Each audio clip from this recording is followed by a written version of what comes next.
Esper, diputado nacional para Avanza Libertad. Entonces... Ahí después lo ponemos todo, ¿les parece? Dale. Es así. Y de paso yo zafo de decirlo cuántos años tenía. En el 91.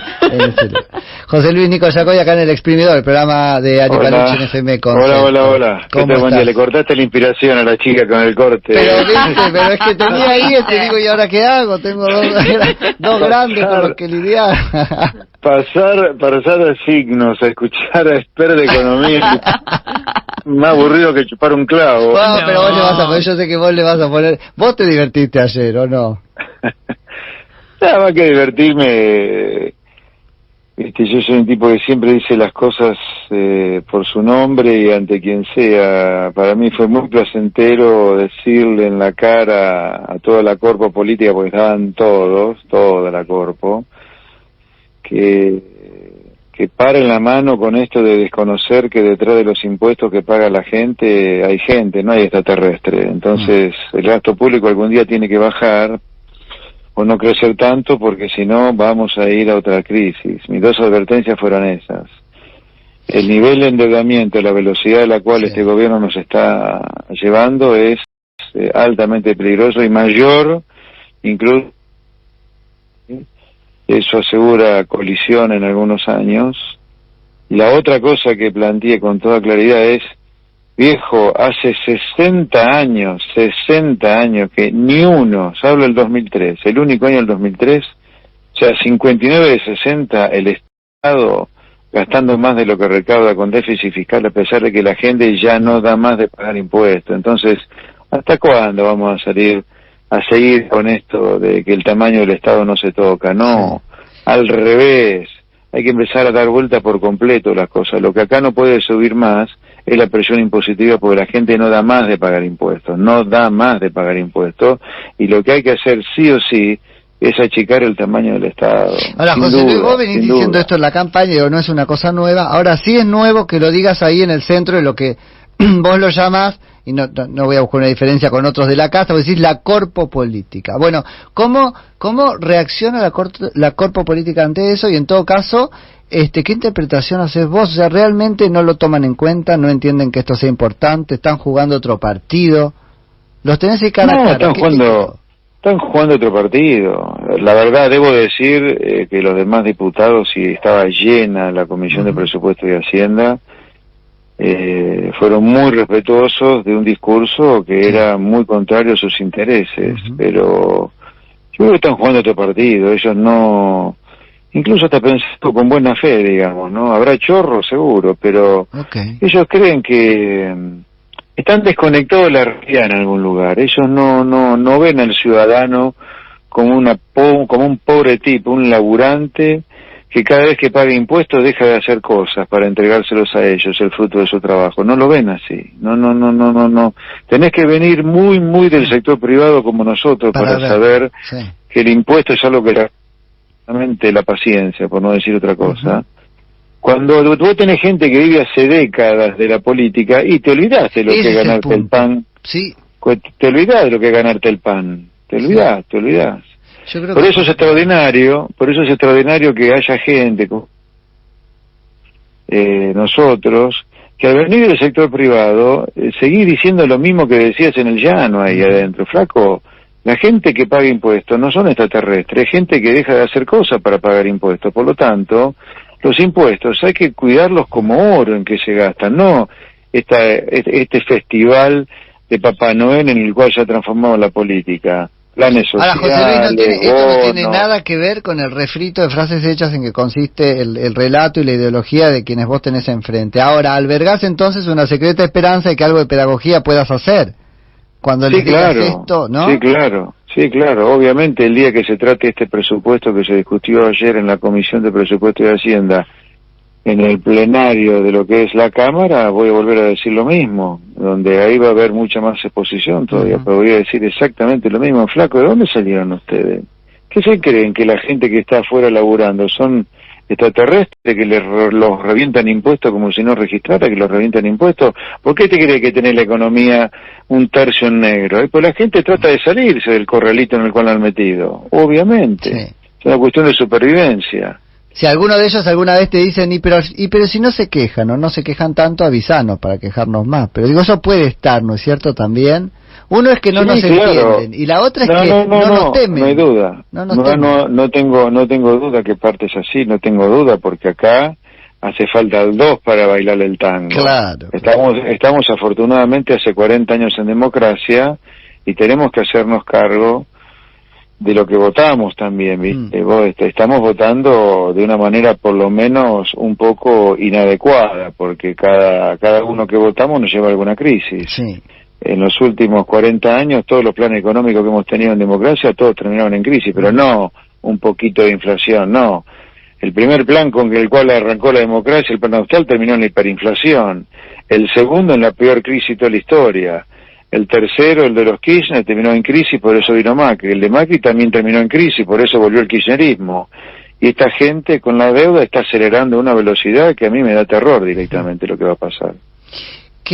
¿Cuántos impuestos puntualmente aumenta este presupuesto? Digo, vos tenés siempre esa mirada, es uno de los rastrillos que vos le pasás a esta norma, y supongo que a todas de acá en adelante, ¿no? ¿Aumenta impuestos cuántos? Mira, este presupuesto, empecemos por lo que mantiene. Mira, hagamos un poquito de historia, porque esto es dato, no relato. El impuesto a los bienes personales se creó en el año 91, hace 30. El impuesto a los bienes personales debería haber terminado en el 99, 9 años después. Hace más de 20 años que tenemos el impuesto a los bienes personales. Por si fuera poco, 19 se sanciona la ley de solidaridad social, creo que se llama. Sí. Una redundancia. Sí, pero creo que todos los nombres te va a pasar de las leyes. Todo es social para cobrarte más impuestos. Bueno, se creó una sobretasa en bienes personales para los activos blancos, obviamente, de los argentinos en el exterior. Esa sobretasa supuestamente era solo en la emergencia del 2020. Bueno, el presupuesto de 2022 lo transforma en una sobretasa in eternum. Es como que adentro del impuesto de los bienes personales, la nueva tasa, ya ahora es para siempre, no es por única vez. El impuesto al cheque se creó solamente por un año, 2001. Hace 20 años que tenemos. Entonces, así es joda, así es joda. La falta de respeto que hay por el ciudadano, es total, pero los ciudadanos nos tenemos que hacer respetar también, votando a gente que los va a defender en serio en el Congreso y no a panqueques, José Luis, ¿cómo se nos defiende en serio en relación con este problema puntual que es votar el presupuesto? Porque entiendo que la oposición o las oposiciones están discutiendo eso, y hay toda una línea que dice: lo podemos criticar al presupuesto, pero hay que votarlo. ¿Qué posición tenés vos sobre eso?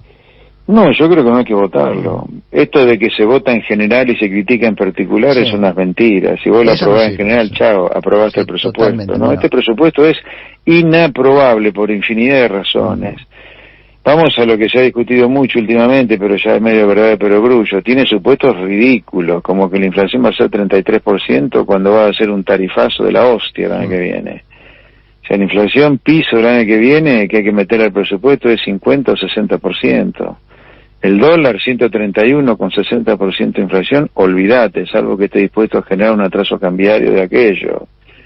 La recaudación va a crecer mucho más de lo que pone el presupuesto, porque la inflación va a ser mucho más alta. Por eso yo le dije ayer al ministro, aproveche el adicional de recaudación para ir al déficit cero ya, para dar certeza de que usted no va a defaultear la deuda, que es el miedo que hay hoy en el mercado. Bueno, el ministro cree que el Estado genera valor agregado, en lugar de que sea un mero redistribuidor de los que pagan impuestos a los que reciben el gasto. Entonces, bueno, este presupuesto, José Luis, es una directiva de default, porque no contempla pagos. A ver, no contempla el acuerdo con el fondo, lo cual no necesariamente significa que le vamos a defaultear al fondo. Pero tendría que contemplar el pago de lo debido no negociado. Exactamente, no lo contempla. Entonces no es un default. Y no me animaría a pronosticar que vamos a un default. No, porque ayer el ministro, pues nos mintió o no. Ayer el ministro dijo, esto es bueno que lo sepamos, para ver si el ministro mintió o no mintió, dijo que el acuerdo a nivel de staff, o sea, a nivel de los técnicos está bastante avanzado. La segunda cosa que dijo, ahora faltan los acuerdos geopolíticos para que el acuerdo salga, es como que faltan los apoyos de los países. Y la tercera cosa que dijo es que estamos hablando de un acuerdo de facilidades extendidas. Esto no es un tema menor, porque un acuerdo de facilidades extendidas es un acuerdo largo que implica reformas estructurales, tipo la previsional, tipo la laboral. Quisiera ver si están así. Quisiera ver si esto el kirchnerismo mismo lo asiente. Dicho sea de paso, a mí me parece ridículo una ley que obliga a que los acuerdos con el fondo pasen por el Congreso. Esto no existe en ningún país del mundo. Los acuerdos con el fondo requieren de tanta condicionalidad y discusión que no pueden pasar por el Congreso. Por el Congreso pasa el presupuesto, que refleja el acuerdo con el fondo.